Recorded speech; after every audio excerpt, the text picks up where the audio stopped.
وده الدور اللي احنا حرصنا عليه خلال سنين طويله جدا منذ اتفاقيه السلام بين مصر واسرائيل، وكانت مصر بتقوم بدور ايجابي جدا جدا في كل الازمات اللي اشتغلت. احنا بنتكلم النهارده على 5 جولات من الصراع ما بين قطاع غزه وما بين اسرائيل. This has been our constant stance. We've been very keen over the years to make sure that we bring about peace since the peace agreement between Egypt and Israel. Since that time, Egypt has been playing a very positive role in addressing all of the crises that erupted over the years. We're talking here about 5 rounds of conflicts. مهم هنا ان نذكر الحقيقه امر في منتهى الاهميه. في ال5 جولات من الصراع دول سقط من المدنيين من الجانبين الارقام اللي انا هقولها دي، وانا بذكرها من باب ان احنا نبقى قد ايه تاخيرنا في حسم وايجاد حل لهذه الازمه هيترتب عليه سقوط المزيد. في خلال ال5 جولات دول سقط من الفلسطينيين 12500 فلسطيني من المدنيين. And very important to say also that throughout these 5 rounds of conflicts, innocent lives were claimed. We lost innocent lives, and I'm going to state the numbers. And I want to state the numbers because any delay in resolving this issue, trying to find a solution, will just lead to more victims. Victims are of the Palestinian side amounted to 12,500 civilians. من الجانب الاسرائيلي سقط منهم 2700 منهم من 1500 اللي سقطوا في الازمه الاخيره. On the Israeli side, they lost 2,700 people, including 1,500 in this last crisis. اللي انا بقوله دي بيانات موجوده ومتاحه للجميع. فيما يخص الاطفال او المصابين، قبل ما اتكلم على ده، سقط من الفلسطينيين 100,000 مصاب ومن اسرائيل 12,000 مصاب. What I'm talking about is information data that everybody can check because they are available. We're talking about the injured. We're talking about 100,000 Palestinians injured and 12,000 Israelis. من الاطفال سقط 2500 طفل فلسطيني وسقط من اسرائيل 150 طفل. We're talking about children. We're talking about 2,500 Palestinian children as victims and 150 on the Israeli side.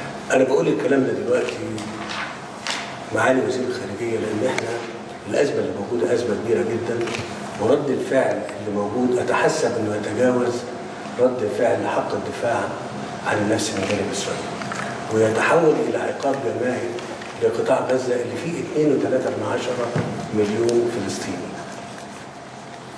I'm saying this now because we're facing here a huge crisis.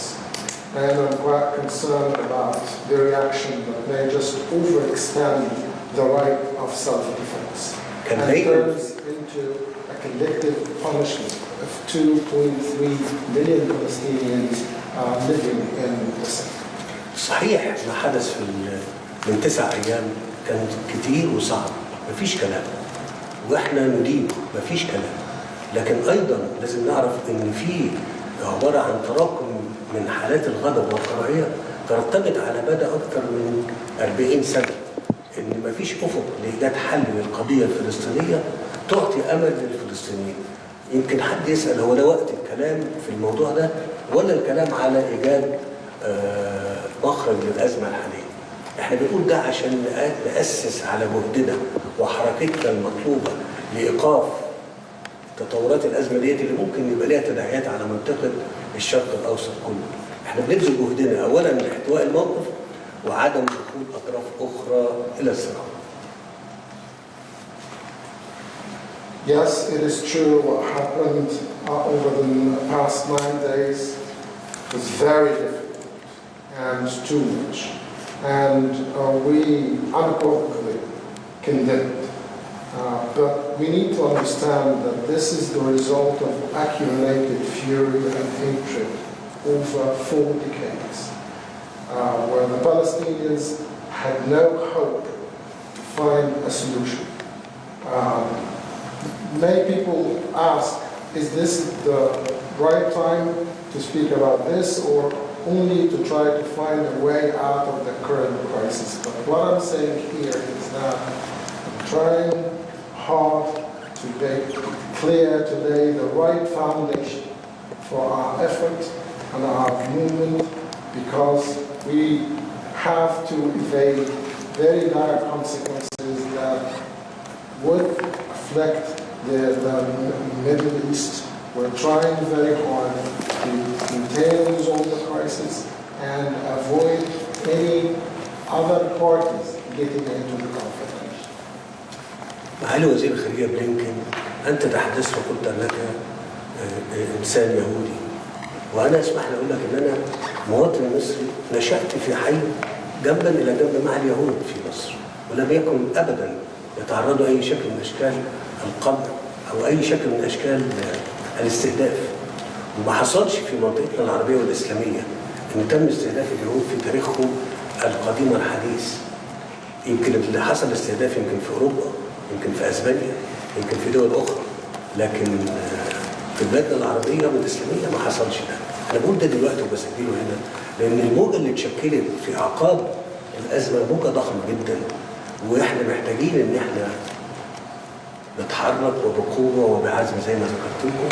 ومهم جدا جدا إن إحنا نخفض التوتر، وأيضا نيسر دخول المساعدات إلى قطاع غزة، لأن النهارده إحنا بنتكلم على قطاع محاصر، لا في مية ولا في كهرباء ولا في وقود، والنهارده ابتدت في أزمة الخبز تتباعد.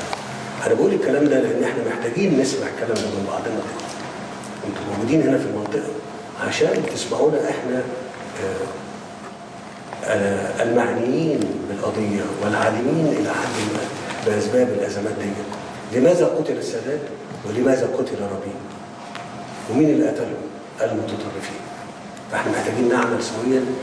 مش عايز اطيل عليك، برحب بيك اهلا وسهلا بالوفد المرافق ليك، وان شاء الله يكون لقائنا ده فرصه كبيره جدا جدا وقوه دفع هائله لايجاد حل للازمه الحاليه. شكرا. Mr. Secretary, you spoke about the crisis, and you spoke as a Jewish person. Let me tell you that I am an Egyptian citizen, and I was born and brought up in a neighborhood where we had Jewish neighbors, and the Jews who used to live here in Egypt not ever suffered from oppression, persecution, being targeted. As a matter of fact, the Jews were never targeted in the Arab and Islamic world throughout their whole history. Maybe they were persecuted in Europe, in certain European countries, and some other countries, but this did not happen before. What is happening now and what we see now is a tidal wave that is a direct consequence of the crisis and its accumulated sentiments. This requires us to work, as I said, forcefully and with full determination. It's very important to reduce the flame and to make sure that we deliver the assistance needed to the sector that is under siege, where it is completely deprived of the basic services, including water, electricity, and fuel. The infrastructure is deteriorating and coming down to zero. We need to hear ourselves. We need to hear each other, and we need to hear this from us, because we are the people who know the region. We are the ones who are very much interested in living day by day with everything that is happening in the region. Two questions, very much related. Why was Sadat assassinated? And why was Rabin assassinated? And who committed that crime? It was the extremists. This didn't hold. And this is why we need to work together very diligently. I welcome you. I don't want to talk much. I welcome you, and I hope this is a good opportunity for us to have a constructive meeting and a good chance where we work to give a strong momentum to finding out a solution and to resolve this crisis. Thank you very much, Mr. President. As always, it's good to see you. Pleasure. I wish it were under different circumstances. Please. I come first and foremost as a human being. Yes. A human being like so many others, appalled at the atrocities committed by Hamas. It's hard to find the words to describe it, but inhumane is a good place to start.